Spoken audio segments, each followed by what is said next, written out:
It's a great privilege to come your way again today, and I believe that God is with you. I thank God for God's protection over your life and your family, over everything that concerns you. And I pray for you this hour that God will perfect that which concerns you. If there's anything in your life that you are believing God for, I pray right now, join my faith with your faith, that God do it for you. Receive answers in the name of Jesus, and I believe God will do a miracle today. We are going to be treating the book of Matthew chapter 24. I'm going to be reading that, and I will explain some things to you.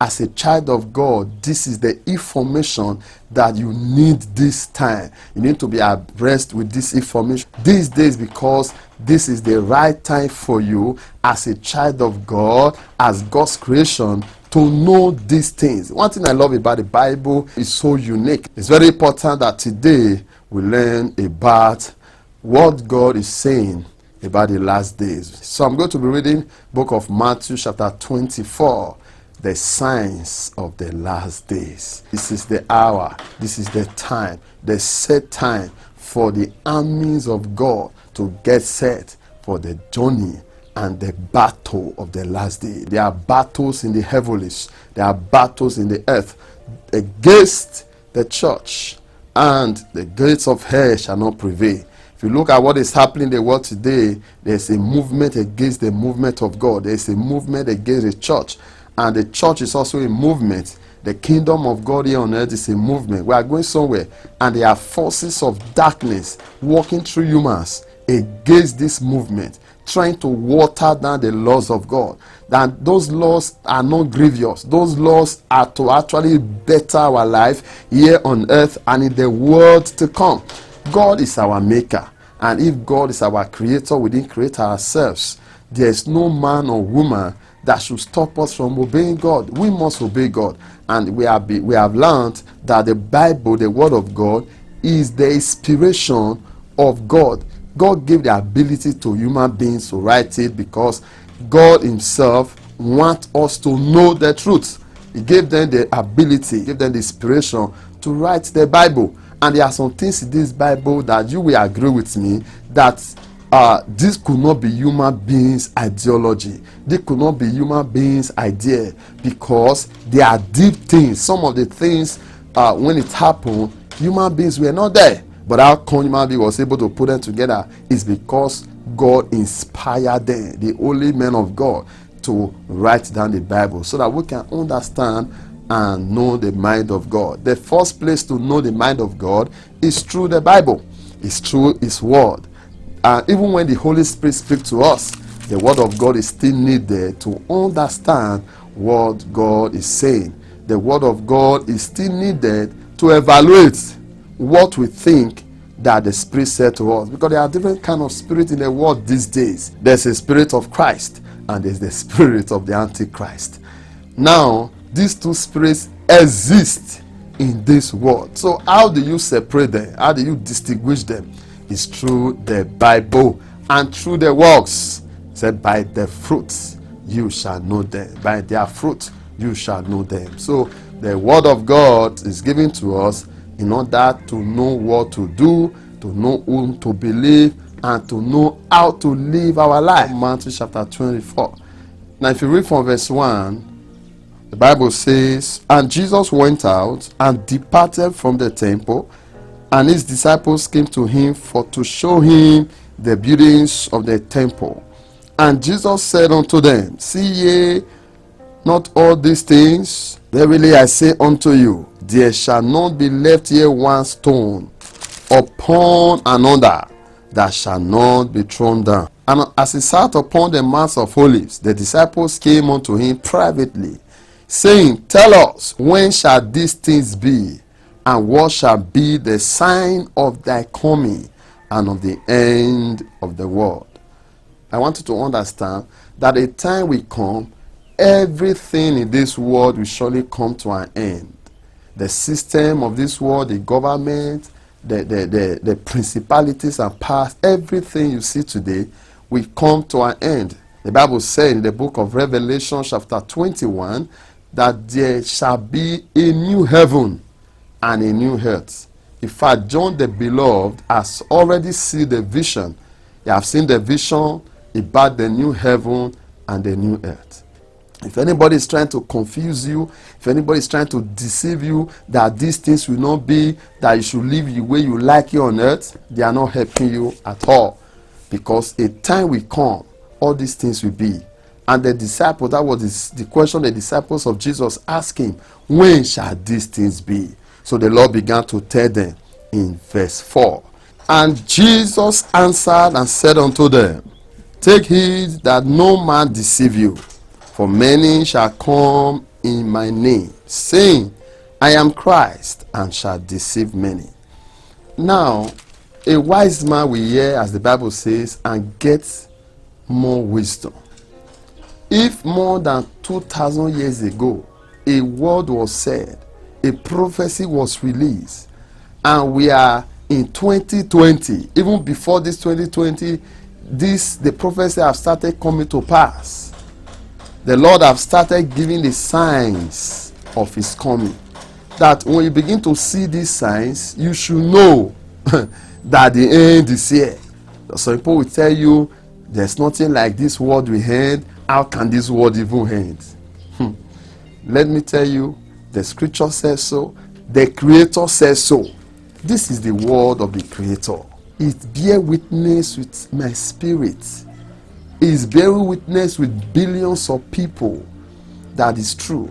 Now, when you believe in whatsoever you believe, you can evaluate it. You can see to it. Evaluate what you believe. Is it connected to what is good? Is it connected to righteousness? Everything about God is righteousness. God wants people to live well. God wants people to live to please him. God wants people to enjoy this goodness. There is a witness in my spirit that this word of God is correct. And I also know by the eventualities, everything happening in this world today. If you have a child that has the gift of dream, and the child told you 5 months ago, Dad, Mom, I had a dream, and this is what I saw in my dream.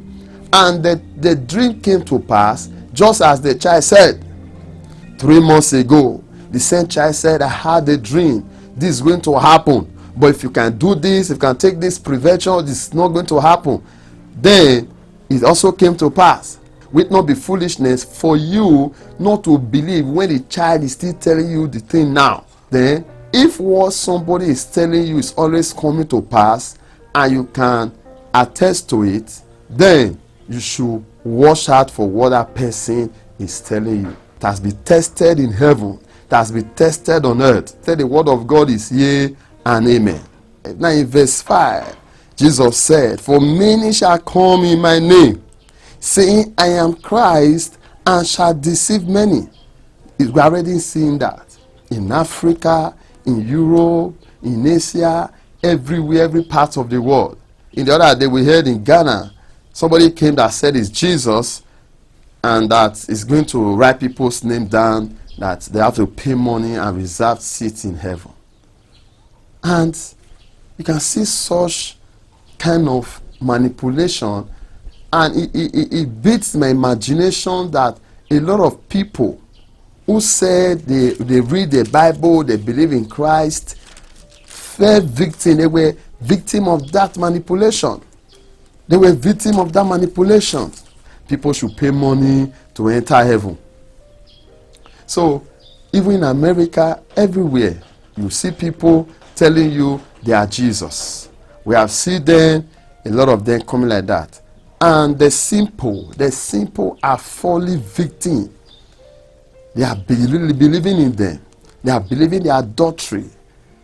And these people may have a kind of power to do whatsoever they want to do. That is not the proof that the person is Christ. Did you know why? The Bible told us how Christ is going to come the second time. And verse 6. Ye shall hear of wars and rumors of wars. See that ye be not troubled, for all these things must come to pass, but the end is not yet. So you can see that is already happening. Wars everywhere. Verse 7. For nation shall rise against nation, and kingdom against kingdom, and there shall be famines and pestilence and earthquake in diverse places. You can see to that. Famine, pestilence, already happening, big D. Hunger in the world. A lot of refugee, a lot of eternally displaced persons everywhere.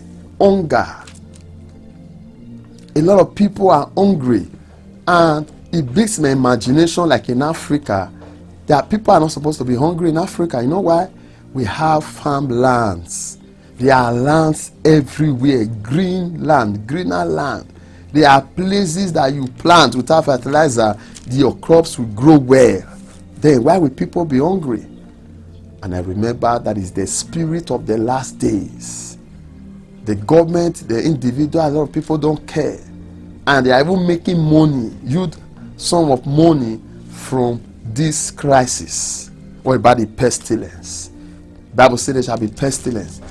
COVID-19 is an example of pestilence. What is pestilence? It's a kind of infectious disease that spread quickly among large numbers of persons. Pestilence. Thank God. In the book of Psalm chapter 91 verse 10, the Bible says the plague, it will not allow the plague to come near our dwelling place. God is aware that there shall be plague in the land, whether natural or man-made. And God promised already that this plague will not come near our dwelling place. So if you are a child of God, I want you to rise up with this scripture. I want you to pray. I want you to cry to the ears of God that this plague in the land will not come near you, nor your friends, nor your family. And I pray for you right now, if you can say amen, that this plague, by the word of God, will not come near your household, will not come near your friends, will not come near you. In the name of Jesus Christ. 1,000 will fall at thy side, and 10,000 at thy right hand, but it shall not come near thee. Hallelujah. And verse 8. All these are the beginning of sorrow. All these are the beginning of sorrows. Can you imagine that? All this plague, all these things happening, the Bible is saying that the beginning of sorrow. That is to say, worse things are yet to come. Worse things are yet to happen in the world. Do you know why? Human being. Satan has entered a lot of human beings. They are low class people. They are most of them in authority. Most of them they are in low class. Most of them they are in high class. They have given themselves to Satan to use. So you can see somebody will wake up one day and develop a virus and send it. Somebody will wake up one day and develop a weapon of mass destruction and send it into the world to destroy the world. You know why? Satan is doing that because the more people die, the more people go to hell. Because anyone that is not ready, that is not Christ, ready in Christ, born again, believing in Christ, and he dies, the Bible says the person will go to hell. So the devil understands this and is using a lot of means to make sure people are killed. Hallelujah. And verse 9. Then shall they deliver you up to be afflicted, and shall kill you, and ye shall be hated of all nations for my name's sake. So all these things are already happening. Why do I need to bring this to your notice? Is that you should be ready. Be ready, because rapture can take place anytime from now. Rapture can take place anytime. And death can happen anytime. The Bible told us that the disciples of Christ were scattered all over the whole world. And wherever they went to, they started church there. So the affliction have started. And killing of Christians is in Nigeria, in Africa, in the world, everywhere. Christians are hated. Satan hates them. What is our offense? Our offense is that we believe in Jesus. Just the way it happened in the time of Daniel. In Daniel chapter 6, verse 4 and 5. When this affliction of Christians will now be multiplied, a lot of Christians begin to be offended. A lot of persons that believe in Christ will be offended. They begin to persecute even themselves. Be wise. Know these things so that when you see them, you will know that this is the manipulation of Satan to remove you from the cause of God, to remove you from the ways of God. And many false prophets shall rise and shall deceive many. Many false prophets shall rise and shall deceive many. Wow. Can you see that? A lot of false prophets are already in the world. Is it in Africa, in Europe, or the continent of the world? A lot of false prophets are there. Now, one day I ask myself, how do I know them? Because all their symbols seems to carry godly names. All their symbol seems to carry the name that is related to God. Then how do I know a false prophet? No one will tell you, I'm a false prophet. Everyone is claiming to be genuine. Everyone is claiming to be hearing from God. Christians, how do we now know them? How do you know if your pastor is a false prophet? How do I know if my pastor is a false prophet? No, we can easily say, no, my papa, I love my papa. He's a true man of God. He's a true man of God. Sister, brother, how do you know a true man of God? For you to know, you have to be conversant with the Bible. I want to listen carefully. This is very important. All the one I've read since, they don't scare me like this one. Are you getting what I'm saying now? All the signs I have been reading since, they don't scare me like this verse 11. And many false prophets, many, not one, not too many, they shall rise and they shall deceive many. How do you know them? The Bible says, by their fruits we shall know them. By their fruits ye shall know them. Now I will break it down. How do you know them? By their fruits. Number one, they are full of lies. The Bible says they promise the people peace, yet they cannot give peace. They promise the people good things, the blessing, yet the blessing the people did not receive. They will tell you all is well. They will tell you God bless you. They will lie to you. You know why they are lying to you? Remember, Satan is the father of all liars. Satan is the father of all liars. Whether it's a black lie, white lie, lie is lie. Whether lies by words or lies by writing, lies are lies. So you must understand this. Number one, they lie. Then how do you decode and detect and discover that they are lying in the name of God? Then you need to be conversant with the Bible. You need to know the scriptures. Because if you don't know the Bible, they will deceive you. Now, let me share this with you. Many years ago, before I gave my life to Christ, I was having health issue. And I saw an advert on television about two pastors. Now, one of them, the advert carries a kind of weight. Wow, all is over. The advert was loaded. I said I have to go to this one. But thank God that same day, I saw another advert where I said, let me just copy this one. It shows that God has started working on me. How come I saw the two? Why did I not see one? If I have seen one and I didn't see the other, I won't understand. I will not be able to learn what I'm about to tell you now. But I was able to learn because God gave me the two. I went to the first one. That one carries weight. I attended the service. People were sharing testimonies. A woman came out. People came out. What God did for them. What the prophet prayed for them. The pastor prayed for them. They received their miracle. I said, wow, God is here. Now, 2 weeks from there, I got my date to see the man of God. When I got there, the supposed man of God, when I got there to his office, I told him my situation. He said, wow. He said, God is going to do it for me. That there's no problem. There's nothing God cannot do. I was happy. Now he said, all I need to do is to pay him 1,500. I said, wow. said he's going to buy something to wash my head, that my problem will be over. Then I have started reading my Bible. You see why I said be conversant with the Bible? I have started reading my Bible. I have read in the Bible in the book of Matthew chapter 10 verse 8.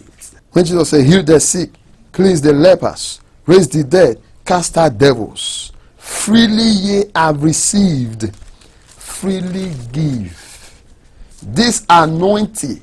Now if you read from verse 1, you will see when he called them together. You will see when he called them together, he gave them the assignment. He gave them power against unclean spirits. Jesus gave them power. Then he said, freely ye have received. Freely ye have received this power. Freely ye shall give. So the pastor told me that I need to pay 1,500. And I was not having money because I was still a teenager. I was having 700. So I told him I was having 700. He said, no. He said, don't price the things of God. So I remember I started reading the Bible. So I wanted to tell him, sir, well, it's written in the Bible that the anointing, you receive it free of charge. That I should also give it free of charge. But I was scared. I wasn't able to tell him. So I have to walk away with slow motion, thinking he's going to say, okay, come back, let me do that for you. Thank God that he didn't do it. Because if he has done it, I would be thinking that it's actually God. And if I have not known the Bible, I will also think that it's actually God. So I thank God I didn't do it. That he didn't do it for me. So when I left there, I went to the other church. So this pastor, this second pastor, told me, Reverend David Izuage, told me that all I need, I will receive. That healing belongs to the children of God. That all I need is to be born again. Wow. He said, if I can give my life to Christ, then I'm enrolled into the kingdom of God. That is, that in that kingdom of God, there is liberty. I can live a good life there. I knelt down that hot afternoon. I can still remember the picture. I knelt down and I gave my life to Jesus. More than 20 years ago. And the result is still speaking today. Are you seeing that? So false prophet, one, they will lie to you. They will lie to you. They are always claiming, trying to convince you to be the true man of God. That one is very paramount to them. That one is very important to them. If they can convince you to believe that they are the true men of God, it is finished. They can take your money. They can separate and destroy your marriage, because that is the work of Satan he gave to them. In John chapter 10 verse 10, to steal, to kill, and to destroy. They can do all sorts of things to you. They won't preach Jesus to you. You can see the first man I went to did not preach Jesus at all. He did not tell me to be born again. He did not tell me to repent and believe in Jesus Christ, accept Jesus Christ. He didn't. All he wants is to give me the miracle. And exactly what is happening in the world today. Your prophet, your pastor, your reverend, your papa, all he wants, all he's doing is to give people miracle. He preached faith. He preached miracle. He preached the blessing. But they don't actually talk about the person of Jesus. Jesus Christ is a master of a movement. The church is a movement. And that movement, we are moving to the kingdom of God. We are moving to the kingdom of Christ that is going to be on earth forever after the new heaven and the new earth.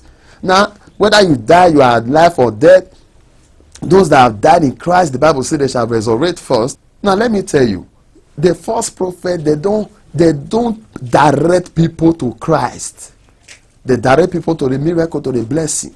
They don't point people to Christ. They don't point people to holy life. Are you getting what I'm saying now? Check them very well. Replay their clips.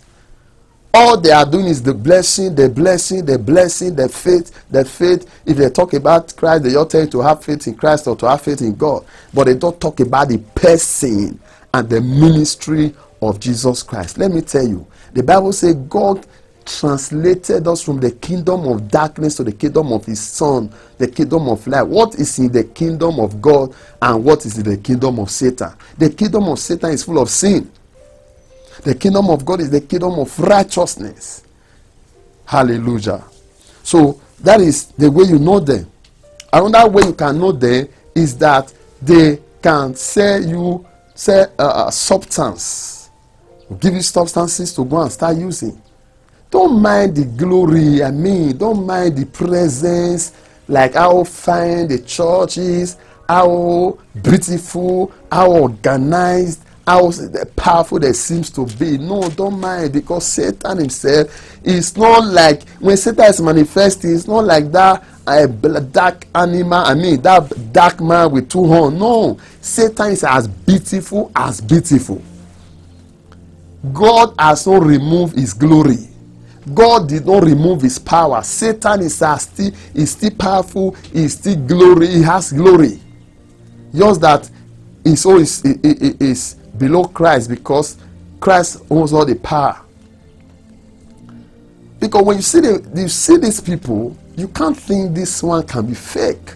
You can't think so. Let me tell you, they can tell you everything good, but watch closely. There are some doctrine they have. Some of them, they make signs. They can make signs on signs. They are worshiping God and they can be making some signs. When they are worshiping, they can be making some signs. That sign, they are actually worshiping Satan. They can make some incantation. You think they are speaking in tongues. So you have to watch out, ladies and gentlemen. This is the last day. This is the time to be wise. This is not the time to be foolish. This is not the time to lose out.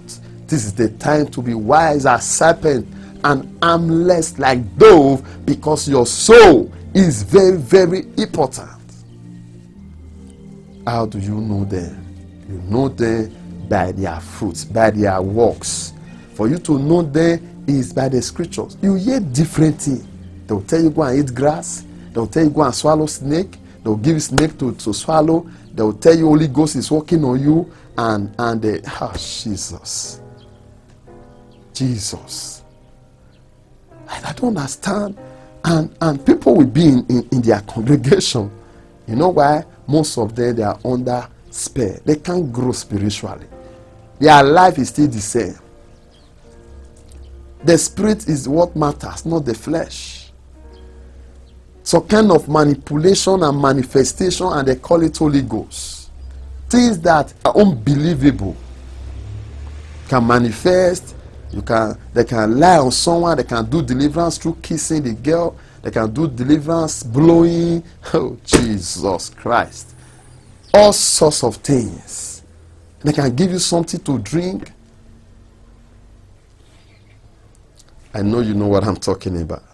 They can give you bad luck. They can tell you things that are not godly. So watch out, ladies and gentlemen, so that you will not fall into their hands.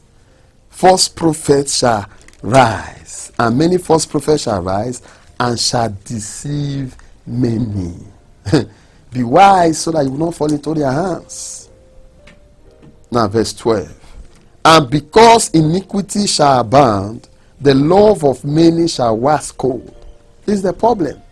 Because of sin, because of iniquity, a lot of people, a lot of Christians' love will begin to wax cold. That love for Christ that used to be, that are supposed to be very fervent, that are supposed to be great, they'll begin to diminish, they'll begin to reduce. Sin will begin to eat them up. The deceitfulness of unrighteousness. Somebody will tell you, are you telling me that this thing will take me to hell? I have the grace of God. I have faith in Christ. These are the deceitfulness of righteousness. If God is not happy with me, why am I rich? Why am I doing well? If what I'm doing is wrong, why am I doing well? Why am I this? Let me tell you, that is the deceitfulness of unrighteousness.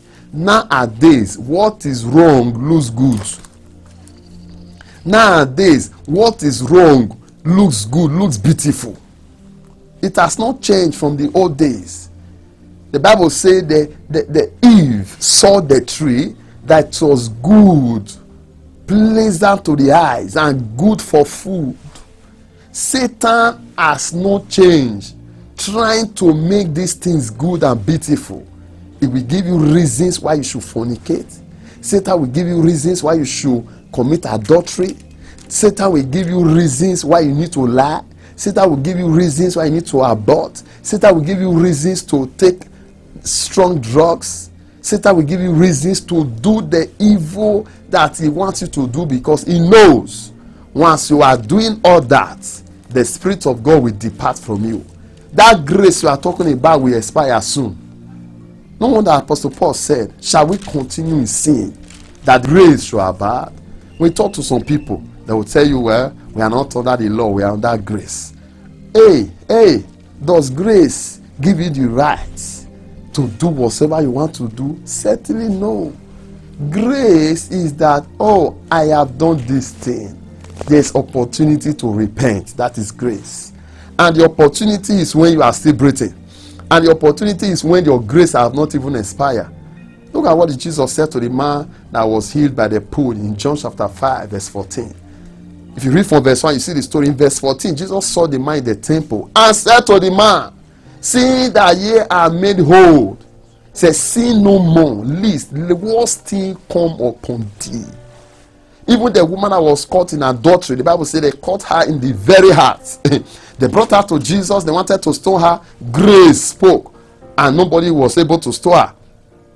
When they left, Jesus lifted up his eyes and said to the woman, where are thy accusers? No one accuse you, no one condemn you. Say, neither will I condemn you, but go and sin no more. Are you following that? So when your love for God begin to wax cold, it shows that you are not taking things for granted. You are not doing what you are not supposed to do. After all, your gift is still there. You can still manifest. Let me tell you, there are some people, they can still manifest power, genuine power, but they are living in sin. Some people's sin does not affect the anointing. Just as Satan's sin has not affected his power. He can still translate himself into the agent of light. Satan can still do things. His power is there, but his sin is there too. So there are some people, like Joshua, he was putting on the filthy garment. Filthy garment made Satan to resist him. The glory of God was not able to penetrate him. So sin affects some people. Sin does not affect some people's power. Sin affects some people's anointing. Sin does not affect some people's anointing. So don't be carried away and not be confused. If my papa is doing what is wrong, why God? Why is it that God is still using him? Why is it that power of God is in his life? Yes, God can still use him. God can still use her for the sake of the church. Today is your day of restoration. That sin that weighed you down, that sin that you have prayed to God severally and you are not able to stop it. Is it masturbation? Satan will make masturbation beautiful to you. I'll tell you, it doesn't matter. Somebody will come on here, someone that a figure, someone that people respect, will come and tell you that he masturbates 3 times a day. That it does not matter. A pastor can come up on here and tell you masturbation is not a sin, that it does not matter, that is better than fornication.